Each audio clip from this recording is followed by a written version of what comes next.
Hello students, now we are going to continue our first chapter, that is secretary, and in this we are going to learn today, that is types of secretary. Types of secretary मतलब कितने प्रकार के secretary होते हैं. So first we are going to learn this small concept. After we are going to learn the details of types. पहले हम लोग ये स्मॉल कॉन्सेप्ट को लर्न करेंगे, उसके बाद हम लोग उसके जो भी अंडर पॉइंट दिए हैं उसको लर्न करेंगे. The growth of industrialisation and modernisation as leads to increase in the various types of organisation. जब कंपनी कब स्टार्ट हुई? 1956 में जब कंपनी स्टार्ट हुई, मतलब ईयर 1956 मैंने बोला. तो इंडिया को आज़ादी कब मिली? In the year 1947. 1947 में 15 अगस्त 1947 में जब इंडिया को आज़ादी मिली, उसके बाद पहले तो ब्रिटिश का राज्य था पूरा इंडिया के ऊपर, वो छोड़ के चले गए.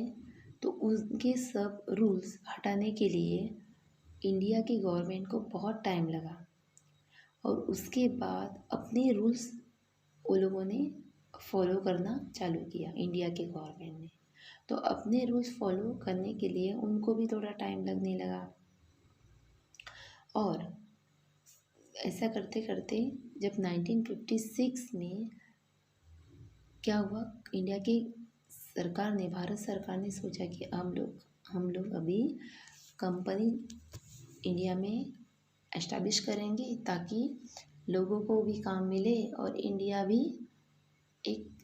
को भी एक स्टेटस मिले, इंडिया के लोगों का स्टैंडर्ड ऑफ लिविंग अच्छा हो. तो उन लोगों ने क्या किया, धीरे धीरे इंडस्ट्रियलाइजेशन के लिए चालू करना स्टार्ट किया. परमिशन दे दिया लोगों को, जो भी मतलब कंपनी एस्टैब्लिश करना चाहते हैं, इंटरस्टेट जो भी हैं, वो लोग इंडस्ट्री को एस्टैब्लिश कर सकते हैं. और उसके बाद धीरे धीरे मॉडर्नाइजेशन भी होने लगा. पहले वो लोग ब्रिटिश कुछ करना नहीं देते थे, उसके बाद मॉडर्नाइजेशन चालू हुआ. धीरे धीरे मॉडर्न होने लगी India, as leads to increase in various types of organisation. जब मॉडर्नाइजेशन हुआ तो ऑर्गेनाइजेशन भी बहुत डेवलप हुई. ऑर्गेनाइजेशन मतलब बहुत कंपनियां एस्टैब्लिश होने लगी. जब कंपनियां एस्टैब्लिश होने लगी तो क्या होने लगा, वैसे जो सेक्रेटरी होते हैं वैसे कंपनी के ओनर अपने लिए सेक्रेटरियों को भी रखने लगे. ओके, तो इसके लिए ये ऊपर जो टाइप्स ऑफ सेक्रेटरी दिया है उसी के लिए दिया है. इसके बारे में और हम लोग डीपली स्टडी करेंगे तो मालूम पड़ेगा. Okay, every organization therefore require one such person on whom the individuals or organization can entrust a person with responsibility. ऐसे मतलब ईच एंड एवरी ऑर्गेनाइजेशन को एक सेक्रेटरी की ज़रूरत पड़ने लगी, ताकि वो पूरी जिम्मेदारी कंपनी की हैंडल कर सके, मतलब पूरी तरीके की देखरेख कर सके. The concept of secretary has expanded and is required by almost all types of organization. मतलब ये कॉन्सेप्ट ऑफ सेक्रेटरी का जो काम था, ओके, वो सबको, मतलब ये कॉन्सेप्ट सबको अच्छा लगा. तो जो भी इंडिया में ऑर्गेनाइजेशन थे उन लोगों ने अपने लिए सेक्रेटरी को अपॉइंट करना चालू किया. Each secretary perform the duties and responsibility of the organization और एम्प्लॉयर. मतलब इस सेक्रेटरी जो है वो कंपनियों की जिम्मेदारी, कंपनियों के काम, कंपनियों के जो भी डिसीजन वो हैंडल करने लगे. और एज एम्प्लॉयर मतलब मालिक, एम्प्लॉय मतलब कौन, नौकर, और एम्प्लॉयर मतलब मालिक. और जो मालिक होता है ना, उसके भी काम सेक्रेटरी हैंडल करने के लिए रेडी मतलब हो गया.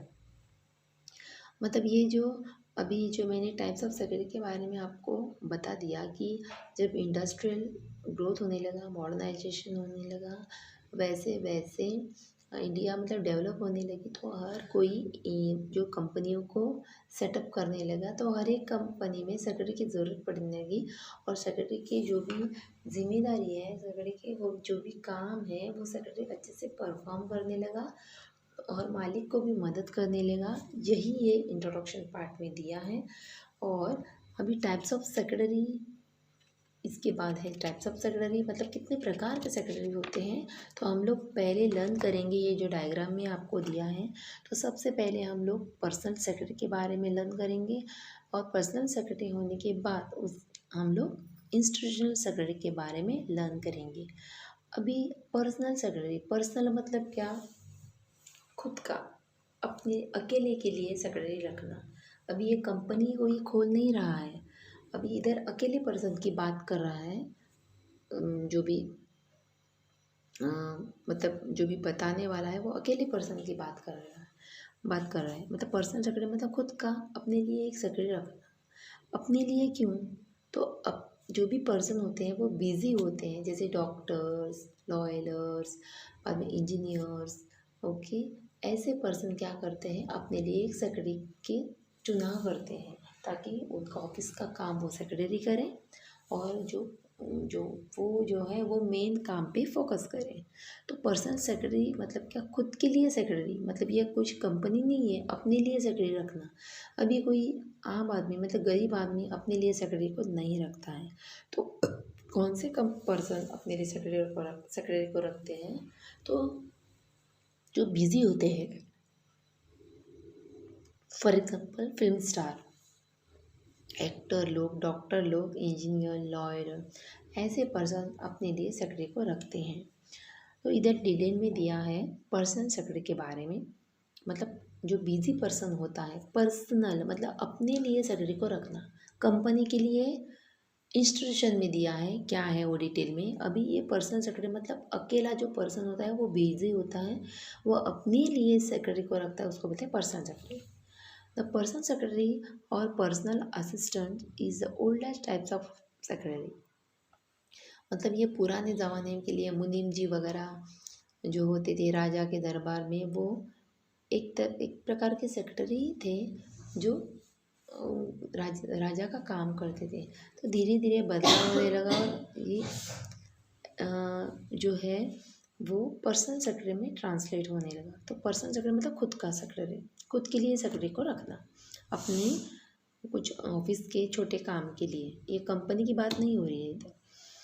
तो पर्सनल सेक्रेटरी और personal assistant is one of the oldest types of secretary. Old है मतलब पुराने टाइप्स ऑफ सेक्रेटरी है ये। और personal secretary is one who is appointed by busy individual. मतलब बिजी जो लोग होते हैं वो अपने लिए सेक्रेटरी को अपॉइंट करते हैं, लाइक इंडस्ट्रियलिस्ट, बिजनेसमैन और प्रोफेशनल्स। देखो इंडस्ट्रियलिस्ट मतलब जो इंडस्ट्रियलिस्ट बड़े इंडस्ट्रियलिस्ट होते हैं, ओके, टाटा, बिरला, वैसे पर्सन अपने लिए खुद के लिए सेक्रेटरी रखते हैं। कंपनी के लिए वो रखते ही हैं, लेकिन ये तो पर्सनल मतलब खुद की बात हो रही है। वो कंपनी के लिए वो रखते हैं, वो हम लोग बाद में लर्न करेंगे। ये अब खुद की बात हो रही है, खुद के लिए सेक्रेटरी को रखना। क्योंकि अपने छोटे छोटे अभी फिल्म स्टार अपने लिए सेक्रेटरी को रखते हैं, तो उसका सेक्रेटरी का मतलब जो भी फिल्म स्टार का काम है वो सेक्रेटरी हैंडल करता है।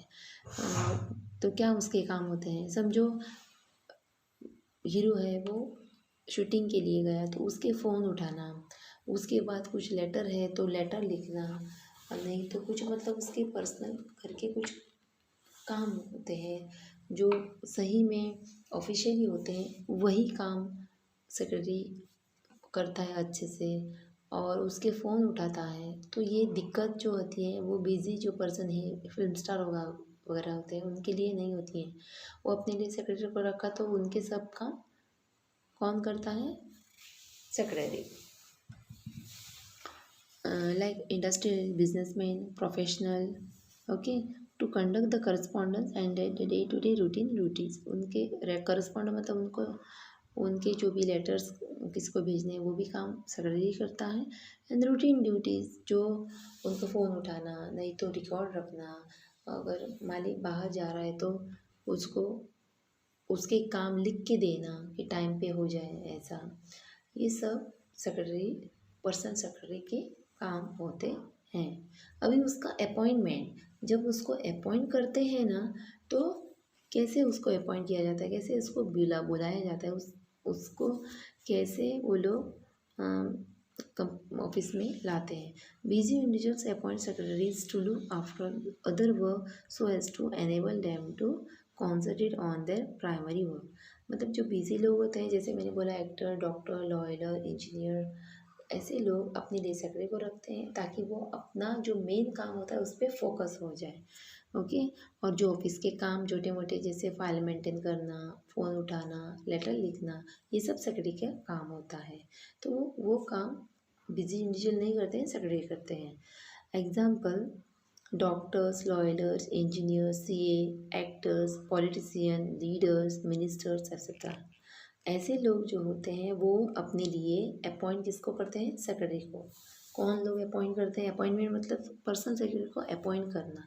तो कौन लोग अपॉइंट करते हैं सेक्रेटरी को, डॉक्टर्स, लॉयर्स, इंजीनियर्स, सीए मतलब चार्टर अकाउंटेंट, एक्टर्स, पॉलिटिशियन मतलब नेता लोग, लीडर, ओके, मिनिस्टर्स एक्सेट्रा, ये लोग सेक्रेटरी को अपॉइंट करते हैं। ओके, जैसे इनका पोस्ट रहेगा वैसा सेक्रेटरी का क्वालिफिकेशन रहता है। अभी हम लोग देखेंगे क्वालिफिकेशन के बारे में। Qualification, a personal secretary as such has no specific qualification. उसका कुछ कोई क्वालिफिकेशन नहीं होता है।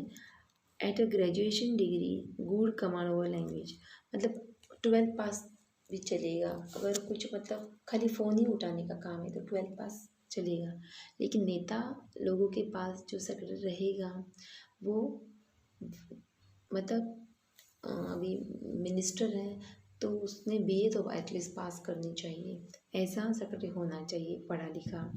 At a graduation degree, good command और लैंग्वेज, मतलब भाषा भी उसको अच्छे से समझनी चाहिए, इंग्लिश, हिंदी, मराठी, जैसे जैसे वो जो उसका मालिक जैसे जैसे स्टेट में रहता है वैसा वैसा उसको वो फ्लुएंट लैंग्वेज आनी चाहिए बोलने के लिए।